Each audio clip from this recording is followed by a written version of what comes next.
Hello students, मैं आदित्य और आप सभी को मेरा YouTube channel Aditya physics classes Basantpur में स्वागत है। आइए आज हम लोग जानते हैं आवेश का अध्यारोपण सिद्धांत।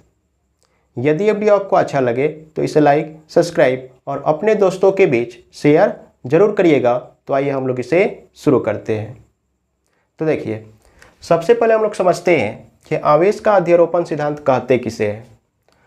तो देखिए, ये एक बहुत से आवेशों का एक निकाय है, जैसे में Q, Q1, Q2, Q3 dash dash Qn आवेशों का एक क्या है, समूह है, जिसमें एक Q जो आवेश है, इस Q आवेश पर Q1, Q2, Q3 dash dash Qn द्वारा लगाया गया परिणामी बल। कहने का मतलब इस Q आवेश पर इन सभी आवेशों द्वारा लगाया गया परिणामी बल, ठीक है। अन्य सभी आवेशों द्वारा इस Q पर लगाए गए बल के सदिश योग के क्या होते हैं, बराबर होते हैं। कहने का मतलब Q1 द्वारा Q पर लगाया गया बल, Q2 द्वारा Q पर लगाया गया बल, Q3 द्वारा Q पर लगाया गया बल, उसी प्रकार Qn द्वारा Q पर लगाया गया बल के सदिश योग के क्या होते हैं, बराबर होते हैं, ठीक है। जैसे Q1 द्वारा Q पर लगाया गया बल कितना है, F1, Q2 द्वारा Q पर लगाया गया बल कितना है, F2 है।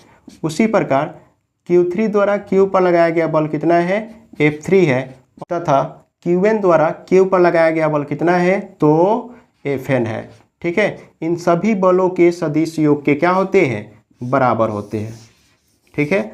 बहुत से आवेशों का एक समूह में, ठीक है, किसी एक आवेश पर सभी आवेशों द्वारा लगाया गया परिणामी बल, ठीक है, बारी बारी से इन सभी आवेशों द्वारा इस आवेश पर लगाए गए बल के सदिश योग के क्या होते हैं, बराबर होते हैं, ठीक है।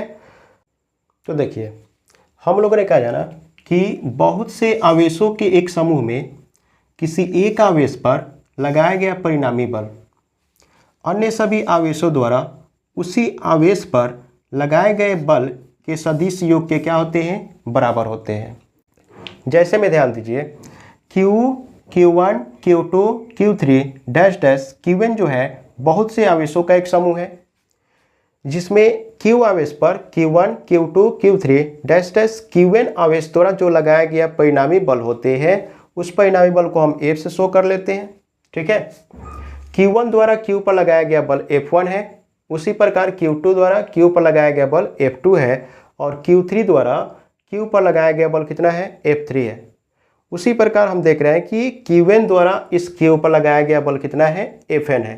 इन सभी बलों के सदिश योग के क्या हो जाएंगे, बराबर हो जाएंगे, ठीक है। अर्थात सभी आवेशों द्वारा Q पर लगाया गया परिणामी बल बारी बारी से इन सभी आवेशों द्वारा Q पर लगाए गए बल के सदिश योग के क्या होते हैं, बराबर होते हैं, ठीक है। इसी को हम लोग क्या कहते हैं, आवेश का अध्यारोपण का सिद्धांत कहते हैं, ठीक है।